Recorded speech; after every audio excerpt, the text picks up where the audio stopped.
Article unique avec Monsieur Nicolas Dupont-Aignan pour 2 minutes.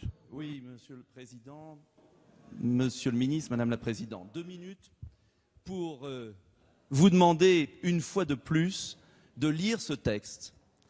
Mirabeau disait « Nous sommes là par la volonté du peuple et nous n'en sortirons que par la force des baïonnettes ». Eh bien, c'est quand même extraordinaire qu'aujourd'hui, vous trahissiez à ce point le peuple français, alors même qu'il n'y a pas de baïonnettes ni d'occupation dehors.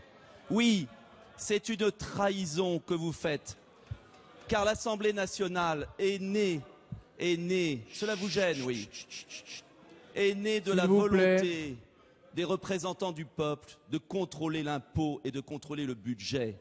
Et vous abandonnez ce pouvoir à des gens non élus, nommés, à des juges.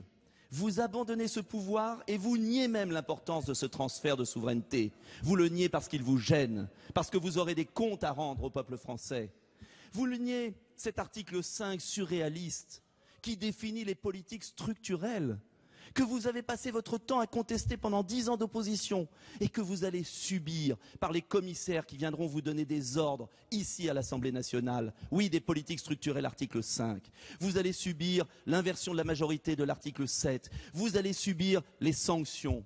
Car le pire dans cette affaire, c'est que vous allez transférer ces pouvoirs à des gens non élus qui ont fait la preuve depuis 20 ans de leur incompétence, de leur incapacité et qui précipitent l'Europe dans la récession la pire. Vous parlez sans cesse de croissance et vous acceptez un pacte de récession sans précédent. La France va freiner sur une plaque de verglas. Les prévisions sont catastrophiques. Vous aurez 600 000 chômeurs de plus à la fin d'année. Vous serez à 4% du déficit et vous verrez qu'en 2014, c'est vous qui subirez ces fameux commissaires et ce fameux rappel à l'ordre. C'est une aberration économique que vous faites. Comment pouvez-vous accepter cela? En 92, quand Philippe Séguin s'exprimait dans cette Assemblée, je finis juste. On parlait de prédiction. Le temps de parole est passé. 30 secondes. Monsieur, Monsieur, je finissais de prédiction. Aujourd'hui, c'est la réalité de l'Espagne, la réalité de la Grèce. Et nous allons emprunter ce chemin.